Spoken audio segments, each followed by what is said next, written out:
Бұйыл Шымкент қаласы үшін мерейлі жылдардың бірі болмақ еді. Тәуелсіз мемлекеттер достастығы елдерінің астанасы болған соң бір қатар іс-шаралар ретке қойылып, қазір қала қонақтарды күтіп алу керек еді. Дегенмен жағдай күрт өзгерді. Мәдени астананың төтенше жағдай уақытындағы тыныш тіршілігі туралы бейне сюжетті назарларыңызға ұсынамыз. Алпауыт елдердің өзі ауыздықтай алмай отырған вирус Қазақстанға жетті. Шекаралар жабылып, ел бойынша төтенше жағдай жарияланды. 2 алып қала карантинде. Ал 24 наурыз күні еліміздің соңғы вирустан аман болған мегаполисінде де тіркелді бұл дерт. Тәжді тажжал дерсің. Қаламыз мұндай сынаққа дайын ба? Бүгінгі мақсатымыз төтенше жағдай уақытында бір жеңнен қол, бір жағадан бас шығарып, вируспен күрес уақытында қаламызда атқарылып жатқан сүбелі жұмыстар туралы хабардар ету. Түсірілім жұмыстарын ең алдымен қала сыртында орналасқан блок бекеттерден бастадық. Елімізде төтенше жағдай жарияланғаннан бері Шымкентте сақтық шаралары күшейтілді. Осындай орнатылған блокпосттар саны қала бойынша 12. Бұл жерде төтенше жағдай қызметкерлері, дәрігер, полиция қызметкерлері қызмет көрсетеді. Олар әрбір қалаға кіруші азаматтың дене қызуын өлшеп, тексерістен өткізеді. Сосын ғана қалаға жібереді. Қалада вирус жұқтырған азамат анықталған соң ең бірінші алдын алу шарасы блок бекеттердің орнатылуы болған еді. Мұндай ақтық шаралар ең алдымен қала тұрғындарының қауіпсіздігін қамтамасыз ету үшін қажет. Қалада 12 блокпост қойылды Шымкенттен кіре беріс шыға берістерге. Полиция мен дәрігерлер жұмыс жасап жатыр. Қалаға кірген адамдарды, әсіресе халықаралық бағыттан келген адамдарға тексеру жұмыстары, оларды есепке қойып, жаңағы мәліметтерін алып, олардың дене температураласын тексеріп, стационарлық топтар ашылған, сондай жұмыстар жүргізіп жатыр. Бұл жерде де кішігірім кептелістер орын алуы мүмкін, бірақ онда халық түсіністікпен қарап жатыр. Өйткені ол ауруды алдын алу үшін, профилактикалық жұмыстар үшін істеліп жатқан шаралар. Бұдан әрі қаламызда атқарылып жатқан жұмыстардың легіне әкім хабарламасында айтылғандай, азық-түлік бағасын бір қалыпта ұстап тұру, тұрғындарды маскамен қамтамасыз ету, көшелер мен аулалардың дезинфекциясы сынды шаралар қолға алынған. Байқасаңыздар, басында ажиотаж болды, бір дүрбелең болды, маска жоқ деген, қазір ондай жоқ. Біз сауда орындарында, аптекаларда сонда маска саудады көбейткенбіз. Азық-түлік бойынша арнайы мониторинг топ құрылған. Оны қала әкімі де екі күннен бірінде де қала сауда орындарында аралап жатыр. Тұрақтандыру бойынша бізде СПК Шымкент арқылы арнайы сауда дүңгіршектері орнатылып, тұрақты бағаны ұстау үшін төмен бағада жаңағы халыққа қажетті 19 азық-түліктің 19 түрін осында арзандатылған бағамен сатылып жатыр.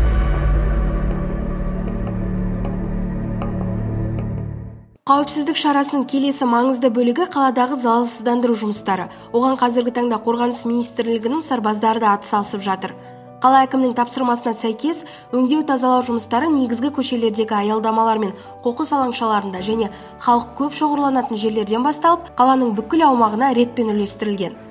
Залалсыздандыру жұмыстары Әл-Фараби ауданына қарасты Арбат, Әл-Фараби алаңы, Шымкент Плаза сауда орталығының алды, Бекет Батыр аллеясы сынды қаланың көрнекті орындарында жасалған.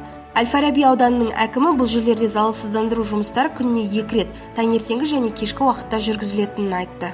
Біздің ауданымыз бойынша орта есеппен 150-ге жуық аялдамалар залалсыздандыру жұмыстары жүргізіліп жатыр. Одан бөлек бізде жалпы ауданымызда 672 көпқабатты тұрғын үйлер бар. Осы тұрғын үйлерде де біз сервистік мекемелермен бірлесіп, осы залалсыздандыру жұмыстарын жүргізіп жатырмыз. Бұл жерде бір айта кететін мәселе, жалпы бұл сервистік мекемелерге қандай да бір қаражат бөлініп жатқан жоқ. Бұлар біздің акиматпен меморандумға отырған, сол меморандум аясында өздері жауапкершілік алып, өздері жасап жатыр. Әрбір үйдің алдында, кейбір үйлердің алдында осындай балалар ойнайтын алаңшалар бар. Сол балалар ойын алаңшаларында залалсыздандыру жұмыстарын жүргізіп жатыр. Қала тұрғындарын індеттен қорғау үшін келесі ауқымды әрі маңызды мәселе маскаларға келіп тіреледі. Сол себепті Шымкент қаласының әкімі Мұрат Айтеновтың тапсырмасы бойынша қаладағы бірнеше тігін кәсіпорны медициналық маскаларды тігуді бастаған. Солардың бірі Гаухар тігін фабрикасы. Ол жерде қазір 150-ге жуық тігінші күніне 300 маска өндіреді. Тігілген маскалар қаладағы дәріханаларға жеткізіліп, халық сұранысын қанағаттандырады. Қазір мұндай орталықтарға еріктілер де қол ұшын созуда.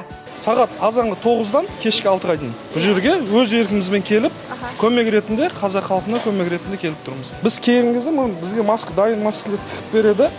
Біз бұл жерде байлап, бұл жер дайын өнімді мына жерге қоя береді. Арада алып кетеді бізден. Менің жұмысым қазір маска тігіп байлап беру.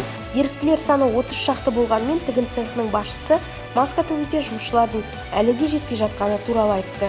Осыған дейін бұл мәселені шешу мақсатында жұмыспен қамту орталығы қаладағы барлық тігіншілер мен еріктілерді маска тігуге шақырған болатын. Мына жағдайды осындай қатты ушығып кетеді деп ешкім ойлаған жоқ. Тігінші амандығы тапшы болады деп ешкім ойлаған жоқ. Соның нәтижесінде біз орталық бізге келіп, жаңағы жұмыссыз ретінде тіркеліп, тігінші азаматшалардың барлығына хабар берілді. Түгелдей барлығына телефон соғып, хабарлап, осы колледжге барыңыздар, осы тігін цехына барыңыздар, азаматтарды жұмысқа қабылдап жатыр деп, сондай хабарландыру тараттық. Осылайша дайын болған маскалар қаламыздағы Зерде және Экофарм дәріханаларына жеткізілді.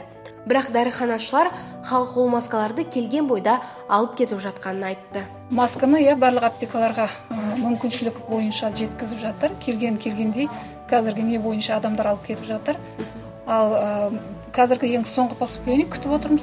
Офистен айтып жатыр, распределениемен келеді деп. Ал үлкен аптекаларға адамдар көп келетін маркеттерге біздің осы Зердеге қарасты. Ол жерлерге үздіксіз жеткізілуде. Маска құны қанша болып жатыр қазір? Ең соңғы бағасы, марлевый масканың ең соңғы бағасы 90 теңгеден болды. Одан асқан жоқ.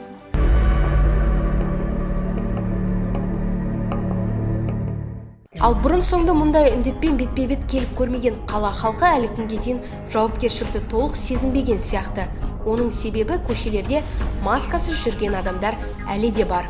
Коронавирус індеті жайлы естідіңіз ғой, Сізде қорқынышты рейхизм бар ма? Маска неге тақпадыңыз? Ыңғайсыз маска. Почему не ношу? Ну, во-первых, маска, она нужна для больных. А если человек здоровый, то я не думаю, что ему имеет какой-то смысл ее носить просто. Маски трудно достать? Честно говоря, трудно, потому что у нас спекулируют и аптеки, и базары, и магазины. Трудно. Маска неге тақпадыңыз? Аптекаларда жоқ. Бізде жеткіліксіз. Жеткілікті болған күнде де 3 сағаттан кейін ауыстыру керек та оны. Ол 3 сағаттан кейін ауыстыруға біздікіне жеткіліксіз. Аптекаларда жоқ, кешеде баратым, қазір кремна жол шыбай, маска жоқ. Бүгін кеше телевизор айтып, тегін таратады көшеде деп. Келатыр мен жайлап. Сұрастырдым да жаңа самалда 200 теңгеден сатып жатыр екен деді. Соған кетіп жатырмын қазір. Барып тағамыз, Құдай сақтасын енді.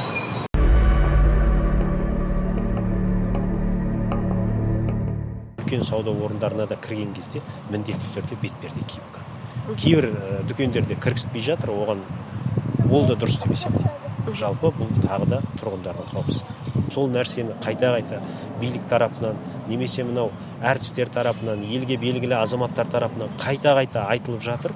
Өкінішке орай біреу дұрыс түсінсе, біреу бұрыс түсінеді. Бұрыс түсініп жатқан азаматтар да бар. Бірақ сол азаматтарға біз түсіндіруіміз біздің міндетіміз. Осындай сын-сағат адам баласына сабақ болары сөзсіз. Мұндай дерт күллі әлем халқын сергелдеңге салады деп кім ойлаған? Бірақ бұл індеттің әкеліп жатқан жақсы әсері де бар екен. Айталық халқы карантинге жабылған уақытта Венеция арналарының суы тазарып, ол жерге аққулар қайта келген. Қытайда карантинге жабылған қалалардың ауасы 25%-ға тазарған. Нұрсұлтан, Алматы қалаларының өзінде қылмыс көрсеткіші күрт төмендеген. Елде біз біргеміз жалпы ұлттық жобасы бастау алып, волонтерлер ақпараттық, насихаттық, қайырымдылық қоғамдық жұмыстарға тарту шараларын ұйымдастырды. Шымкент қаласының еріктілері де сын-сағатта жұдырықтай жұмылып, қала бойынша бірнеше акцияларды өткізіп үлгерді. Осындай нәтижеге қарап тұрып, карантин тек оқшаулану емес, бір сәт қарбалас тіршіліктен тынығып, өмірлік құндылықтарымызды қайта қарауға берілген уақыт дерсің. Қазір бірге жұмылсақ, бұл дертті де бірге жеңіп шығарымыз айқын.